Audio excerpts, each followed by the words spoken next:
Not all oils are the same, just like not every individual that's consuming that oil is going to be the same. And we have to also consider the circumstances under which we are consuming the oils. How is it being used? How much are we using? And that kind of stuff. I'm glad you mentioned not all oils are the same, and not all specific oils are the same. I just found out that there's some weird marketing scheme in America that depending on what olive oil brand you get, you may not be getting pure olive oil. You may just be getting olive oil that's like cut with canola oil, or you may be getting olive oil that has a different type of seed oil in it. And the best approach is to look for the olive oils that are in the glass bottles that have the Italian flag on there. That apparently is a pure form of olive oil. So I don't know. I don't know if that's a marketing scheme. I don't know if that's real, but it's not a marketing scheme. That's just a dishonesty scheme amongst manufacturers. Yeah. And so, it really is just knowing the brands that you're buying, looking for really that extra virgin olive oil.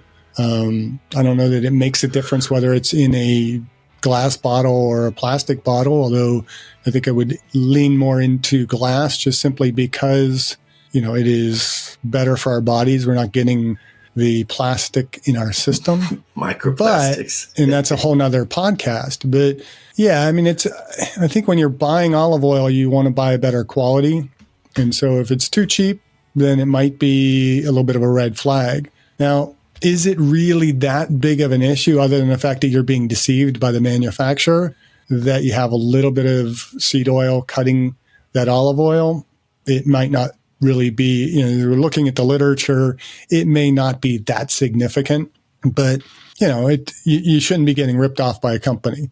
If they put on the label that it's an olive oil, vegetable oil mix, then it's your choice whether it's going to be suitable to your purposes or not. It's probably not going to be that big of an issue. Okay, so I want to hear your take now on replacing seed oils with butter, lard, ghee, or beef tallow even. That's a step backward. These swaps are going to raise LDL cholesterol and heart disease. I don't think they're the healthiest of oils.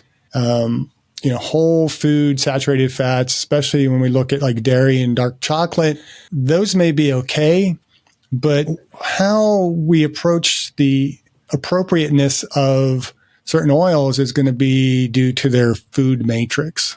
What do you mean by food matrix? Well, food matrix refers to the complex arrangements and interactions of a food's components. So it includes things like the nutrients, the non-nutrients, the physical structure of the food, which all these things can help influence how the food is digested, absorbed, and metabolized. So it encompasses not just the individual components of the food, but also how it is all structured and how these interact with each other on a molecular level. And so this interaction is what impacts our body and how our bodies utilize the nutrients that are in the food. So it's important to kind of consider what are we getting the oil in and how is it interacting with the other components of that food item as we're consuming it. But the idea of using animal fats as cooking staples, I personally don't think it's ideal, especially for aging well. Again, it's added fat. It's unnecessary fat. It's adding calories to our foods, which, we're much better off cooking in no fat versus cooking in fat.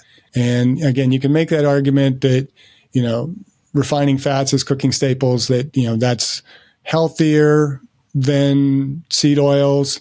Again, you can make arguments the opposite way. I think there is a fair amount of evidence that saturated fats are not ideal for us. But, again, we can make this argument back and forth, and you have both ends of the spectrum in terms of, you have people who are on a much more ketogenic diet where they just eat butter on the stick, and to me, what's the point? I mean, there's healthier, more nutritive foods that we can eat. And if the more of our calories are from fat sources that are on either end of the spectrum, the purely animal fat to pure seed oil fats, there's probably a pretty solid argument that it's not the healthiest approach. Again, if we can stick to, when we are using oils, to using more of the healthier omega-3 polyunsaturated fats, olive oil, avocado oil, those types of oils, getting our fats more from fatty fish as opposed to fatty beef, are probably going to have much better health outcomes for us. All right. Well, respectfully, I kind of disagree just a little bit. I think if we're going to stick with a more natural approach and more natural foods, I do think that sticking with more of the fats and using those as a staple, I personally think they're a little better. Now, again, don't overindulge in them, but one, there's a lot of literature out there that talks about how our whole endocrine system actually runs on fat, like good, healthy fat. And I think that we can get that from, butter, ghee, even beef tallow. I also feel like the previous generations before us, that's all they had. And if you look at them and you look at their diet in comparison, if you look at someone who is 35 in today's day and age versus someone who was 35 back in the 50s, it's almost like a completely different human being. It just is night and day. People look different now than they ever have back in the day. And I do think it is a small portion of being less active, but I think it's a bigger portion of our diets and what we're taking in. And if we can get back to more of a natural, animal based with whole vegetables, whole fruits, whole meats, I really think it would be good. I know me personally, I've been, I kind of cut back on using olive oil and actually using like ghee, grass-fed ghee. And I just use like a teaspoon when I cook my eggs in the morning. Man, the eggs are so flavorful and it just tastes better. And I don't know if it's a placebo effect, but I actually feel better throughout the day. That's just my hot take on that. Okay. Well, one thing that we do not do on this podcast is base our decisions on, I feel this. We want to be science-based, evidence-based. And like I've been saying, there is always an N of one.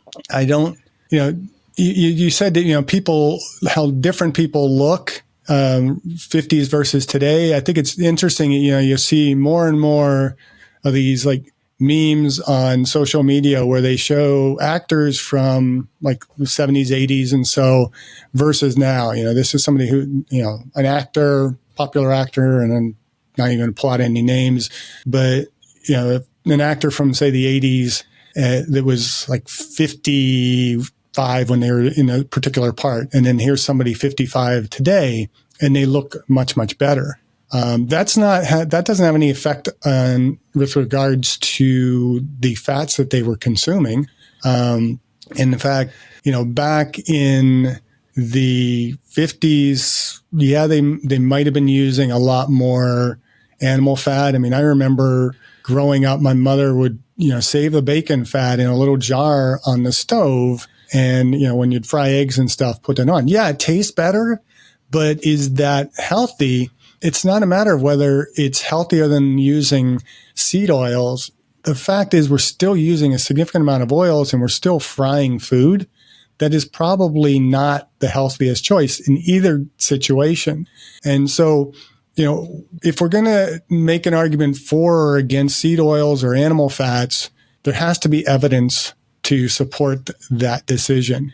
And I'm saying right now, there's not a significant amount of evidence on either side. And so I am not going to make a decision based on what it feels like or how I maybe perceive the influencers on social media and that kind of stuff. I'm going to make the decision based on the available evidence. And I would say that if you're going to really go based on the evidence, the greatest amount of evidence supports eating foods that are going to be higher in omega-3s and those sources coming from more fruit-based fats like avocado, olive oil, maybe coconut oil if you're going to go with some tropical oils. Olive oil or coconut oil is a little bit more on the saturated fat side. That is probably the healthier option. Is there anything necessarily wrong with cooking in beef tallow? Probably not, as long as, again, you're not consuming an excessive amount of fat. And on the other side, occasional seed oil, because it's going to give a different flavor to the food that we are cooking, that's not a big issue either. I think probably where the biggest problems come in on either side is, okay, on the animal fat side, it has a much more savory taste to it. Are you going to eat more because it tastes so good? That's not healthy. Or on the other side of the seed oils, if the seed oils give a certain flavor that causes us to want to eat more. I think the biggest issue in the American population that's making us obese, making us inflamed, and contributing to heart disease and neurocognitive disease is not as much the fats that we are consuming or not consuming, but the fact that we are not participating in enough physical activity. We're not eating enough of the other types of foods, getting good fruits, getting plenty of vegetables, eating whole grains, eating legumes, eating the foods that are going to give us a greater, better gut health and the things that are going to help combat the more chronic inflammatory effects in the body. And so those are things that we really need to consider more so than the oils that we are consuming. But again, it's a matter of choice. Just keep your oils and the fat consumption to a much lower level. Then it's less of an issue one way or the other. I think we over process these arguments, I think, a little bit too much. And again, we base it on how we feel as opposed to really what the scientific evidence states. And it may be, you might be right. Animal fats are the healthiest way to go, but, show me the evidence. Don't just tell me that it makes you feel better or that you feel that, maybe this proponent makes a better argument than the other proponent, and I'll see people that make arguments, you got keto versus plant-based. And I see people on one hand that are unhealthy in both sides that don't impress me. And then I see people that are very healthy on both sides. And again, it's an N of one. What's going to work best for me?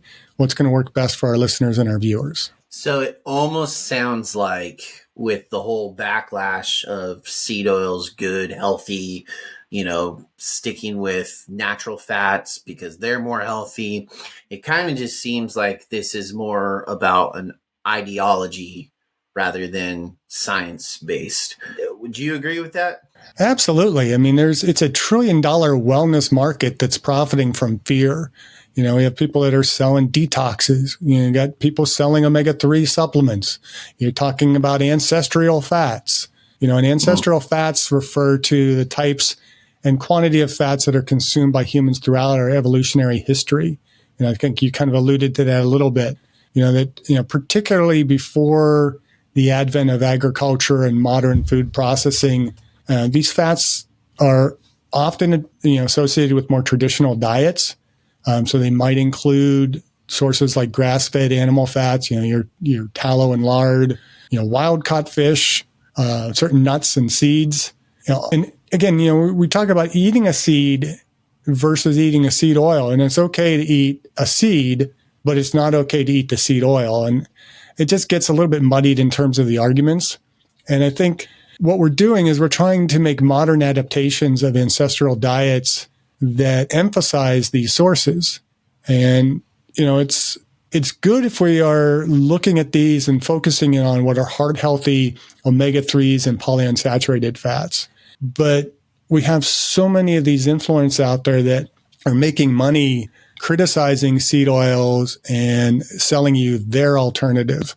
So again, as we make these evaluations, we have to, determine, is this something, snake oil, would that be considered an animal fat? These snake oils that somebody's trying to sell us, are they just trying to profit from our misinformation, or are they selling us something that is beneficial to us? And in the long run, both sides of the argument have profit to be made in convincing you that their side is the better side. And so real nutrition should be context driven and not clickbait.